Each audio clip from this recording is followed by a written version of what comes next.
Hey, hey, hey, welcome back to The Core. I am so grateful you've chosen to spend yet another week in my presence. I really appreciate the fact that you enjoyed Effective Communication Part 1 with my co-host, Abby Banky, who is the founder of Africanist magazine. So before we get stuck into part 2 of Effective Communication, if you're not already, please follow me on Twitter, Instagram and or Facebook at DA The Millennial Coach. And if you really want to party with me, I always think of Beyonce when I say that, apologies. But if you really want to party with me for positive vibes, please tune in to itch.fm as I turn this conversation into a party with good vibes and some great hip hop.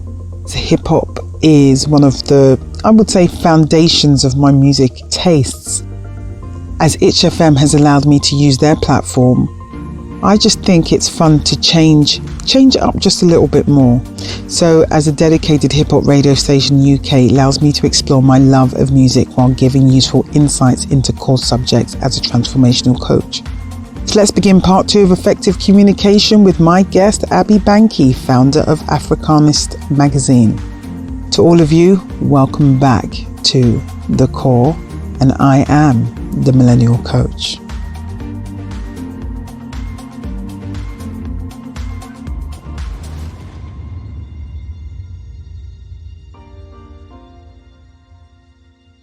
Guys, welcome back to The Core. This is the Millennial Coach, and I'm here with my co-host today, Abby. Hey guys. So, we just enjoyed a couple of tracks to relax, and today's going to be a little bit of a mix and blend session, so we're going to enjoy different vibes during today. So where were we? We're talking about, well, we're still talking about communication.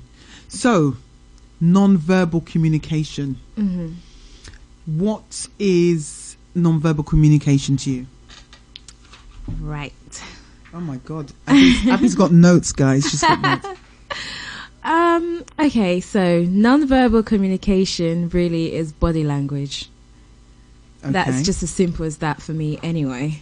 Okay, so give me an example of where you felt that body language has impacted a relationship. Not in a negative way. It doesn't have to be negative. A job interview. Yes, talk to me.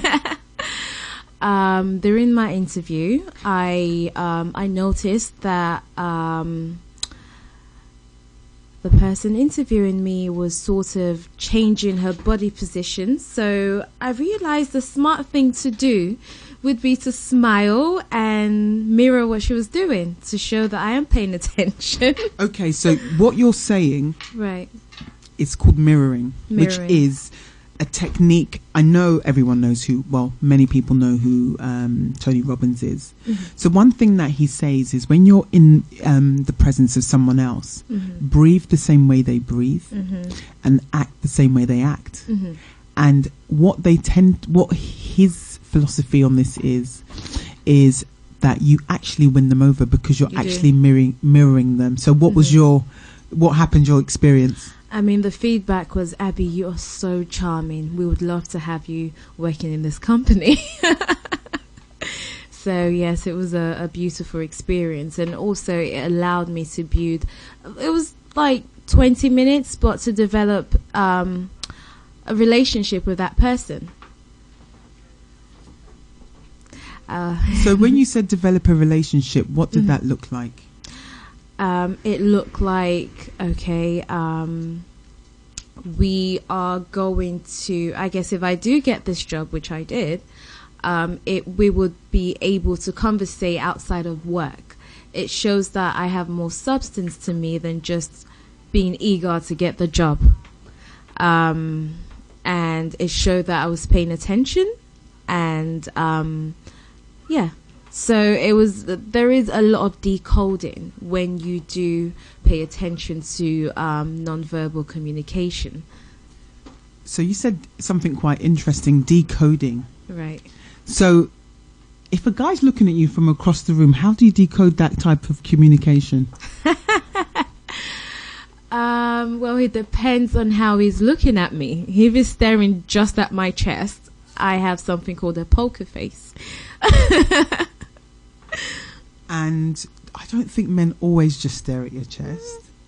But if, say for example, you're at a bar and someone smiles at you, you know, and as women, you know, I had this conversation last week, but women tend to, now in today's society, unfortunately, your chests are all hanging out.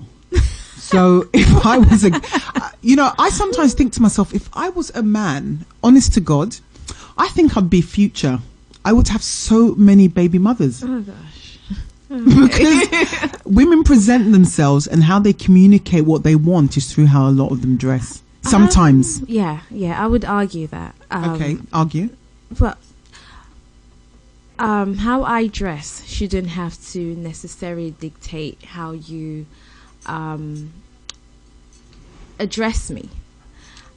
Wow. Okay, my friend's father, he's may rest in peace. He was a lawyer.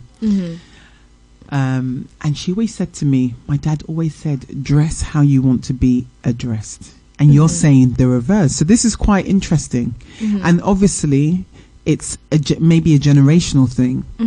But do you not feel there's some truth in what he says? There is, to a certain degree. So how do clothes communicate your wants and needs to someone else? Okay, so my wants and needs is not up to you to assume. We should have a conversation about that. Okay, I agree. Yes, and also it depends on the setting. I wouldn't go into work wearing a belly top, for example. Why not? It's just not professional. But don't you think today? See, I'm just being a devil's advocate now. I can tell. So and so as I say to every well, I'll be saying this every week.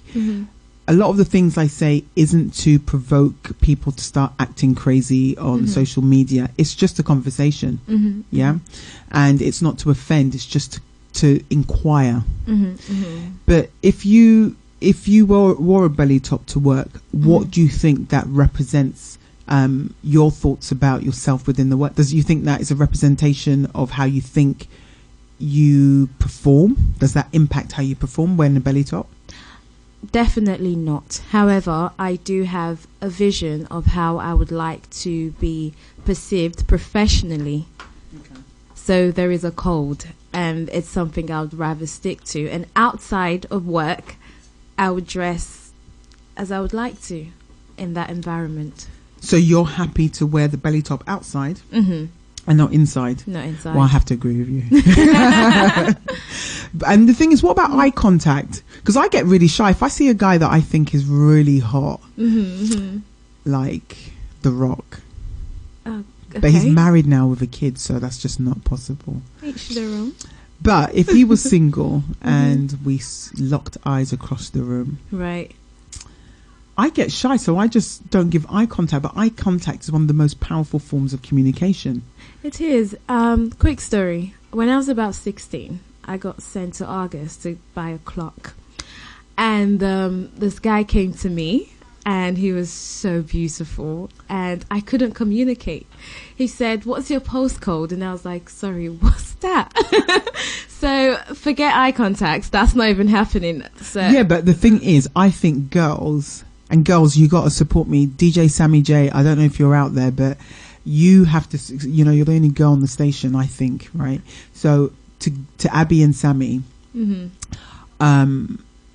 as a female, right? Don't we? I get giddy. I don't even know what to say to you and the thing is, sometimes men, right, when you're so beautiful, unfortunately for us, you actually get some of us confident girls tongue-tied. Yeah. And that's what people also don't understand, is that communication, right, is not particular to different or personalities, because some people can be very confident in one situation and communicate extremely well, like I'm doing on radio. Yes. But when a fit guy is in front of me, honestly, I act like, one girl used to say, act like I'm an idiot. Common sense goes out the window. Honestly. So I don't know what goes on with the love conversation, because we're going to touch on that in a second. But the love communication is something just different. And I think our behavior, really does. Everything that we've learnt, it goes out the window. So if you could pick your characteristic when you talk to a guy you find attractive, what would that be? Let me give you a visual example. Oh, so God. who knows Hillary from Fresh Prince? Yes. I tend to just drag my words, smile a lot, no eye contact whatsoever. Yeah, I just go all blonde and shy. But is that Hillary? Yes. Is that how you would like to be when you're talking to a guy who's confident? No, ideally, in my head, this is going really well. But then feedback from my friends is different. Okay, I don't know what planet you're on, but I wouldn't promote that for my alter ego. I think I would like to be, gosh, I wouldn't know. I think I would like to be as cool as Rihanna. Oh yeah, she is so cool. I think just watching how she is, and you know, Rihanna, I like Rihanna because she is real out of a lot of people, celebrities, and she doesn't mess about, you know. She doesn't. And it's nice to see a woman who's confident but also can take control of a situation from the outside. This is what we see. So obviously, Rihanna, when you're in town, try and pass through Itch FM, have a conversation with us about how you move to guys, because that would be quite interesting. There is actually, I read an article, an interview with Rihanna, and there's something that I absolutely appreciate. She mentioned that it took her a few years from the teenage years to get to where she is, and that there was a lot of confidence and character building. So as much as we admire Rihanna, it's important that we understand that it's a journey. Yeah, but you said this earlier about being young. This is the first thing you pointed out. And, you know, I think, excuse me, I'm burping, guys, but in life, it is always going to be a journey. Definitely. And you know, when they say enjoy the journey and not the destination, I have to be honest, I just want to get there now. I'm tired. It's too much work. Like, who's got the time to be like, sometimes I'm like, listen, just bring my version of The Rock into my life and let me just crack on. So what does the destination looks like for you? The destination looks like I'm literally sitting, you know, on a cabana in the Bahamas chilling, and my man's bringing me drinks. Nice. And rubbing my feet, and the babies are running around on the beach with the nanny, obviously, because I can't do everything. I admire that. I think life and you know how we communicate. There's something about life skills that we struggle with, and communication again isn't just about communicating with other people, but it's about communicating with yourself. Self-communication. And I'm not talking to the people that start talking to themselves. That's not what I do that. Great. But that's not what I mean, because I think when people do that, I find it really irritating. Really? Yeah, because my sister does it a lot. I would actually watch her. She'll be in the kitchen at our parents' house, and she'll just have this conversation with us, and I'm just like, "Are you all right?" Those are the best conversations, group meetings with myself. Okay, if there's any doctors out there, please contact me on Twitter at DA the Millennial Coach. And it's you can please contact me. Abby clearly needs some assistance. You are missing out, but anyway. No, I'm good. But essential life skills in terms of communication. Communication and interpersonal skills. This broadly describes the skills needed to get on and work with other people, and practically to transfer and receive messages either in verbally or in writing. Decision making and problem solving. This describes the skills required to understand problems, find solutions to them alone or with others, and then take action to address them. So when you are dealing with people, decisions have to be made, and sometimes people don't want to make the decision. The worst thing I hate is, where do you want to go to eat? I don't know. When you say I don't know in life, you're communicating a decision of indecision, and that's actually telling me that you've got no direction. And I think people need to be aware, when you don't make a decision in life, life makes the decision for you. And sometimes the decision life makes for you isn't where you want to actually go. So self-communication, I would say, is quite important. But when you're having your self-communication without actually standing in the mirror and having a conversation like Abiola or whatever she does, you've got to be creative and critical in your thinking. So the ability to think in different and unusual ways about problems also, and finding solutions and generating new ideas, coupled with the ability to assess information carefully and understand its relevance. Communication. Sometimes you'll have someone talking to you and you're just like, what are they talking about? Relevance. Yeah. Talk within context. Be intentional. Thank you. Intentional conversations are more important than small talk. That's why if anyone gets married, please don't invite me, because I don't do weddings. It's too much work. You've got to sit and talk to people, and you've got to pretend to make conversation with someone you have zero interest in. And that might sound really, really lazy, but I'm just one of these people. I'm like, the opening conversation indicates me whether this is going to go well or if I'm going to be bored. Or you have the option of having a group chat with yourself. Okay, I think the ambulance is on its way now. So what about in communication, self-control when you're upset? How do you deal with that? Okay, this took a lot of discipline, but what I do now is I take myself out of the situation when I can. How do you do that? It could be as simple as going to the toilet, just having a nap, getting off social media, getting off your mobile, and then think about how you feel. First of all, you cannot dismiss if you're angry, if you want to cry.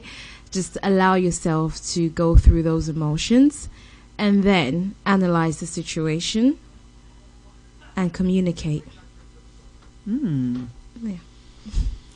So what about being assertive when you're in control? So assertiveness and self-control is a skill, like you said. You're learning to stand up for yourself and remain calm in the face of considerable provocation. How do you teach other people to do that? And what would your advice be to somebody who's struggling to communicate effectively? Because family make you communicate in ways that I don't think it's always kind. Yeah, let's say that. My thing is always mind your mind, number one. I love that. Mind your mind. Yeah, thank you. That's on your Twitter handle. Yes. Guys, if anyone wants to know, Abby is the founder of a magazine called Afrocarnist.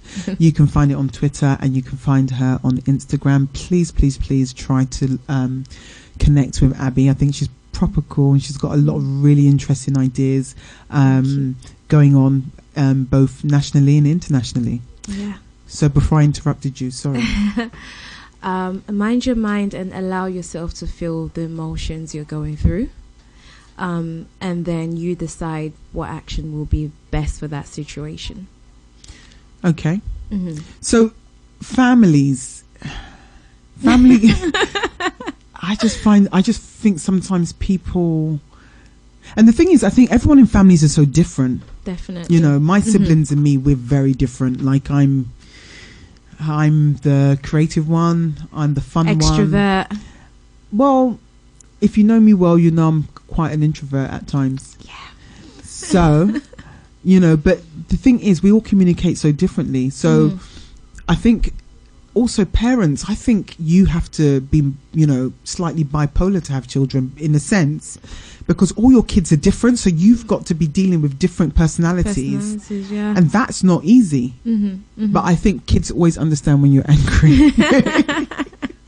That's the easiest. My nephews are so cool.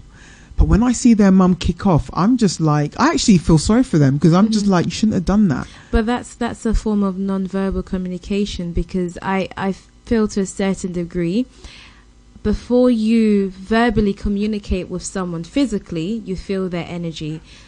People tend to say, oh, I can feel her vibe. Her vibe's not quite right. So that plays a role in dealing with different personalities and understanding different personalities. I agree. So, according to Psychology Today, Dr. Rachel Casada Lohman, PhD, there are 3 reasons why sibling relationships are very important when it comes to communication, guys. And I think this is quite an important and interesting fact.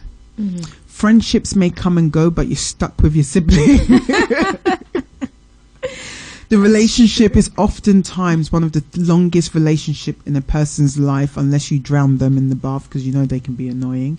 But nobody wants to be done for murder, so we won't be doing stuff like that.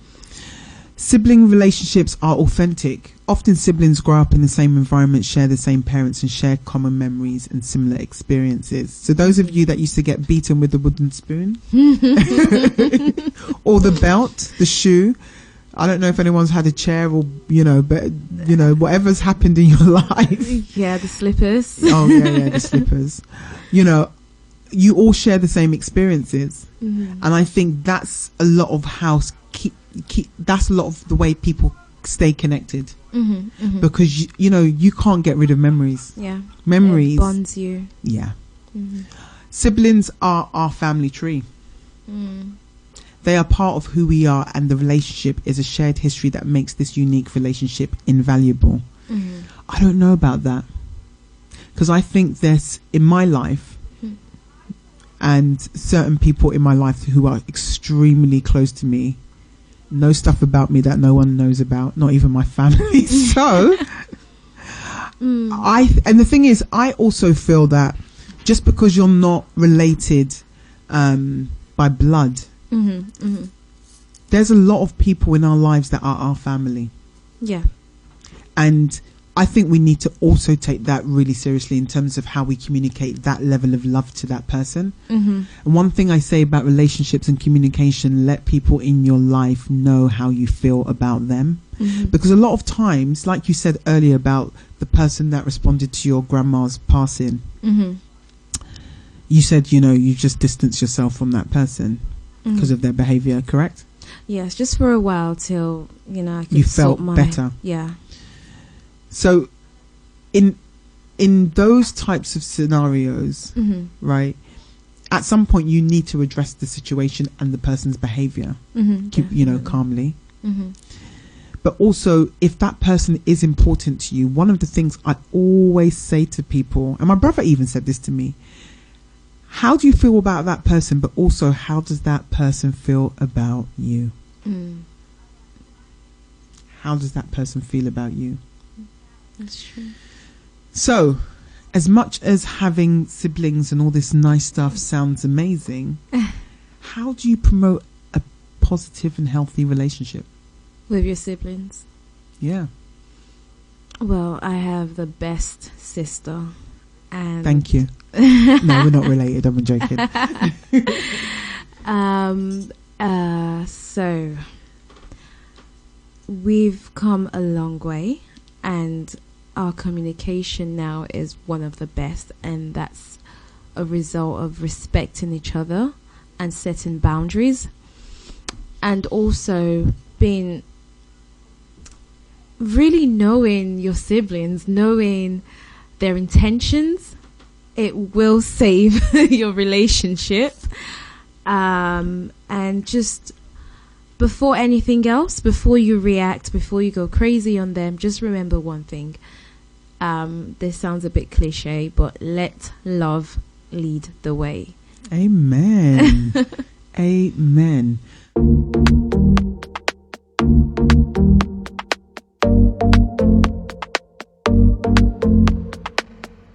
So now we're going to talk about the language of love and communication. I'm looking at the work of Mary E. Pritchard, PhD, contributor to the Huffington Post. She's researched a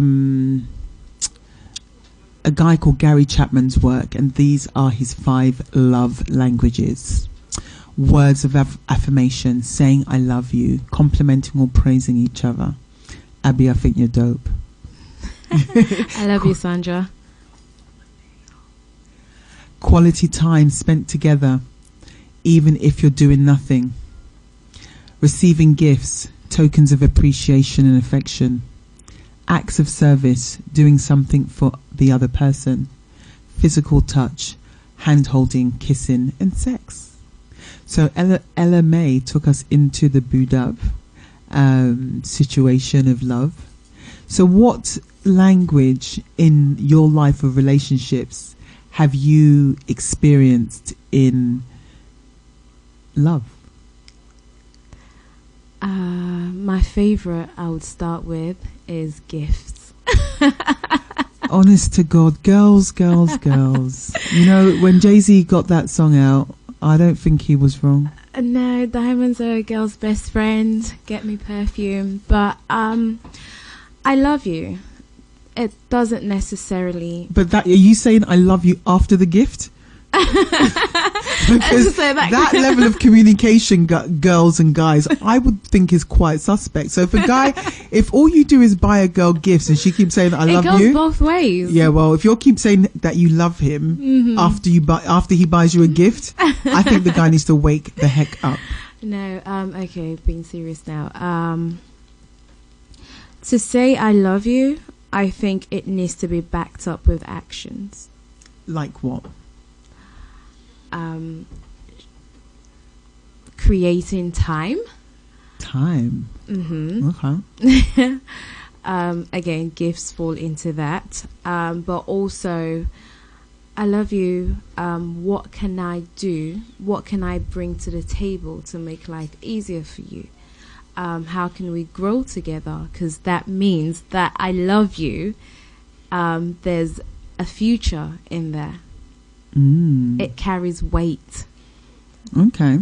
Yeah. So showing your partner love in a way they understand, that's another I would say can be sometimes a barrier in relationships.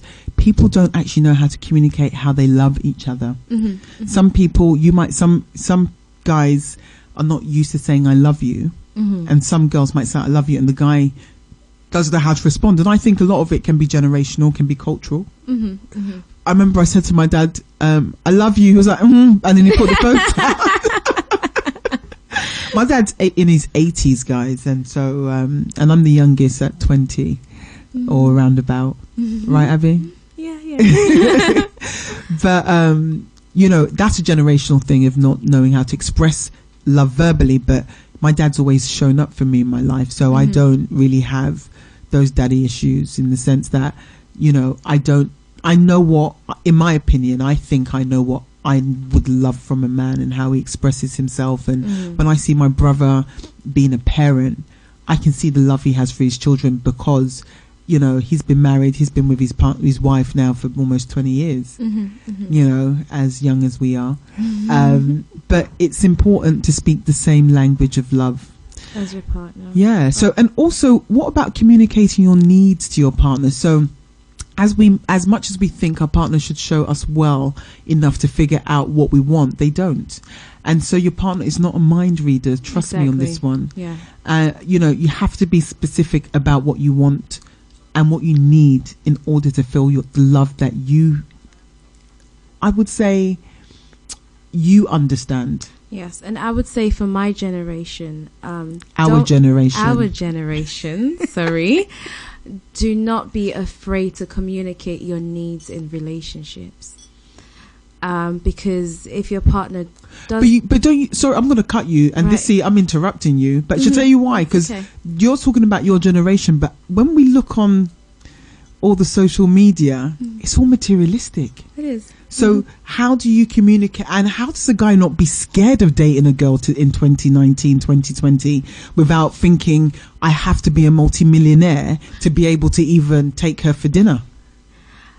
Honestly, to a certain degree, you attract what you think about yourself and who you are, because a lot of things that you see on social media does not reflect real life, and you will find that there are different types of people out there, and you will find what you're looking for as long as you're authentic to yourself and not trying to impress. And yeah.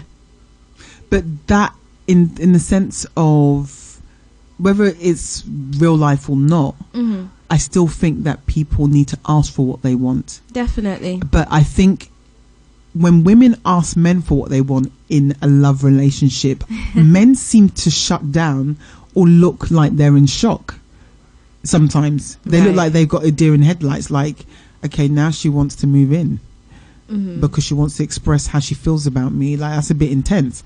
But when a man asks, this is just from experience, when a man asks a woman how he wants to be loved, women, we are so accommodating and nurturing that we try to work with what the man wants. But the reason I think there's sometimes conflict in communication in relationships, because women are more willing to give up something to accommodate a man. But I don't think a woman needs to give anything up. I think you need to enhance each other in relationships. And a man needs to be able to say, you know what, I need to do things to compromise and not take away. And I think that's where conflict in communication, when it comes to asking for what you want, sometimes happens. So I know that we are almost coming to an end this evening. So I want to celebrate a lot of different musicians at the moment who are performing, who have performed at the BET Awards. And I know that there has been Sarko D. We want to give a shout out to you for definitely, you know, making moves, but also Davido, Wizkid, Burna Boy. The list goes on. Burna Boy. You know, the list goes on. And I think there's been so much strength in African or Afro beats, African music. And it's actually a beautiful thing. And I think we don't celebrate love for the emergence of talent where it's been underrepresented for a long time. So I know we don't have a lot of time left, but I want to do a little bit of a celebration to a couple of the African artists who have, I would say, really opened the road and the door for allowing techno and everyone else to really, you know, come through and be amazing.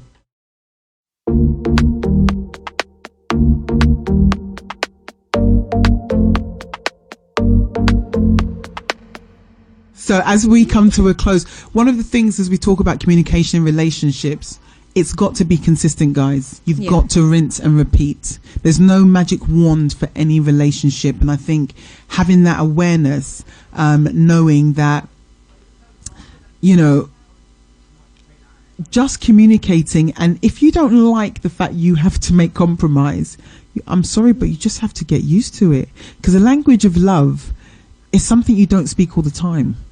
It's very sacred. Yeah.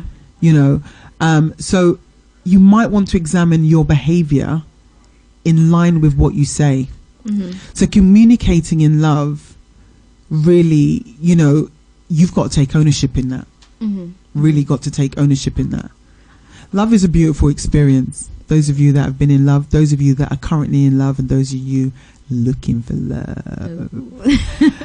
Whoop, whoop. But, you know, I just think, you know, if we get to a place within ourselves where we're comfortable and we're confident and we're able to speak our piece and speak with peace, you can get through to whoever, whether it's in a business environment, it's in your friendship circle, it's with your sibling or your parent, or it's with your man or your woman or whoever you want to be with, you know, or both. I just think communication is really, you know, the foundation of how we live. And it's not just verbal, as we've established. You know, eye contact, body language is important.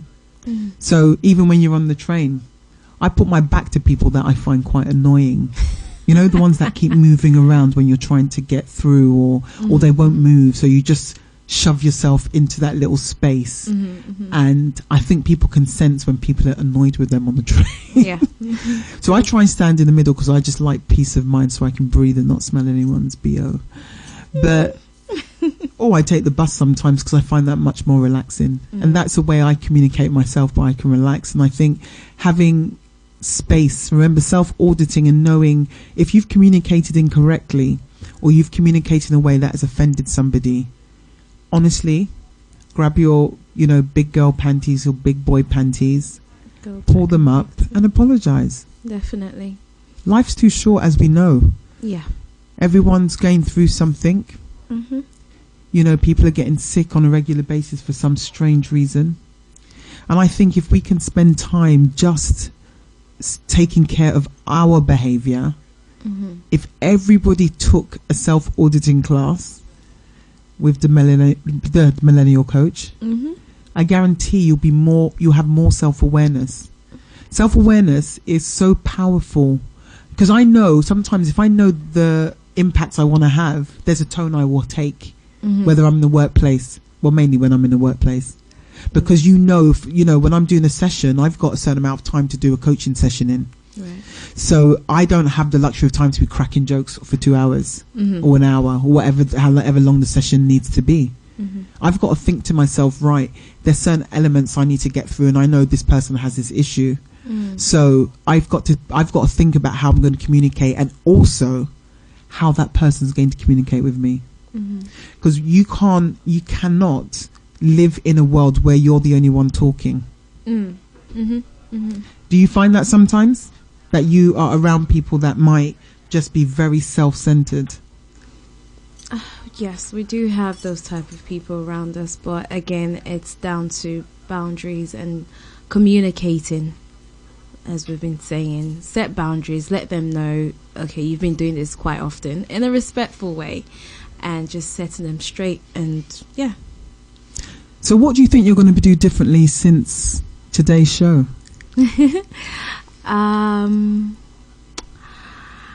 That's a good question. What I've got from this is self-auditing and breaking things down into segments. I do that already. But it's just putting it in that concept of auditing. I've never really thought about it in that way. And what that means for me is really analysing not just my relationship with myself or other people, but it's just something down to strangers as well, not just the people that I know. So yeah, I'll take that away. And I think for me, I took away for my future husband. Wherever you are is the love language, is being more, I would say, asking for more of what I want. I'm too much of a nurturer and I always want to see people do well, but I've got to remember that I also need to do well. And that's why self-auditing is important. You need to know what you need to fill. That's what my friend said to me yesterday, fill your love tank. And I know some people have heard that before, but it's a reminder that if you're not good, everyone around you can't be good. Yeah, so it starts with the self. Sorry. Exactly. So self-auditing is so important and it's really impactful.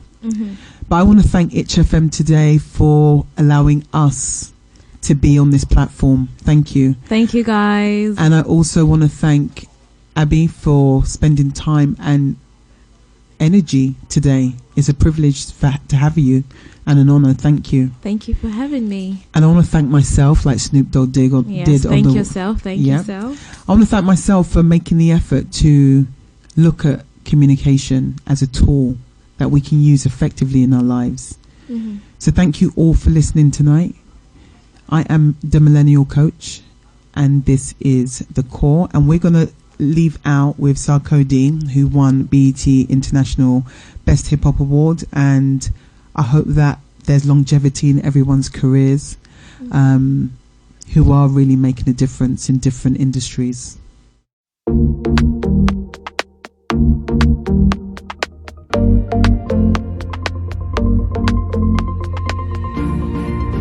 Another day, another dollar, as they say. I want to thank you so much for giving me your ears, and I hope that I have your hearts now. And thank you for tuning in to my favourite podcast, The Core. Last week we touched upon the surface of effective communication. We got to a really good start, but I think this week we've been able to focus a little bit more on whether or not we're communicating more directly, and if we're not, why? So how do you communicate the relevant people in your life, and how do you interact with them day to day, and how do you communicate verbally and non-verbally? Communication happens with or without a voice, and we need to recognize that. I pray that you've been able to receive the information with grace and also put some of the activities I'm about to give you a reminder of into practice. So 3 things I suggested last week, and I hope that you've been able to introduce it into your lifestyle this week. A gratitude journal. It helps you write down the things you're always grateful for. You might not get the opportunity to do it every day, but give it a whirl. Meditation, a great way to center yourself, opens up your mind on a daily basis and gives you some level of grounding, allowing you to think of things from different perspectives with an open mind, I'd say. The activity I have suggested is, I love a list, but write down 3 communication struggles you currently have. Then next to that, put the area that you're struggling to communicating. It could be work. So please write down all the people you're struggling with in addition to that. Then by each name in each category list who you speak to and when, or who you would like to speak to and when. And put that as an activity that you actually really put in as something you're seriously going to follow through. So for example, if I had an issue with, a close friend whom I couldn't give feedback to, because I was always worried about how they would communicate their feelings to me, I would probably put a date in of, if I was a non-confrontational individual, probably the 1st of December, just before Christmas, just so I can do it and then we can have a complete break. 1st of December, just before Christmas, have that conversation. If it doesn't go too well, then I'm just like, okay, I'll just have a happy Christmas and enter the new year without them. If it goes the right way, then I enter the new year with them. But you get my gist of what I'm trying to say. And lastly, ask for feedback. As an exercise with people I trust, I do self-auditing reviews. I always ask the people around me who I really respect their opinion, and whether I like them as best friends or colleagues or mentors or I don't, it doesn't really matter, because I think if you can ask someone their honest opinion irrespective of how you feel about them, and you're willing to learn and grow from it, I think that's going to be an added bonus for you. So take that into consideration as a task. Ask for feedback, and 360 feedback, which is well-rounded, because you don't always ask for feedback from people that are always going to tell you something positive. Like your parents will say, oh, you don't exaggerate, you're lovely. Of course they think that, they're biased. That's what parents are for. I think you need to ask someone who has a real honest opinion of life, and just whatever it is that, you feel you may struggle with in terms of communication is, you might not realize, but it may be visible to others. So ask for feedback. So have a great week ahead. As I say goodbye to you. I'm a little bit disappointed that we've had to end the conversation so soon, but we will pick this up at a later date. So as I say goodbye to you now, don't be disappointed, because I will be back next week. But guys, please don't forget to add me to your Twitter, Facebook or Instagram, as I'm really slowly growing my following. Please make sure, if you want this podcast to arrive automatically, please press the subscribe button on the app that you're currently listening to this through.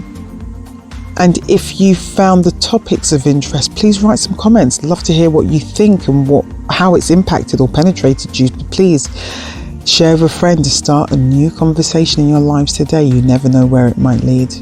I look forward to catching you next week. I am the Millennial Coach.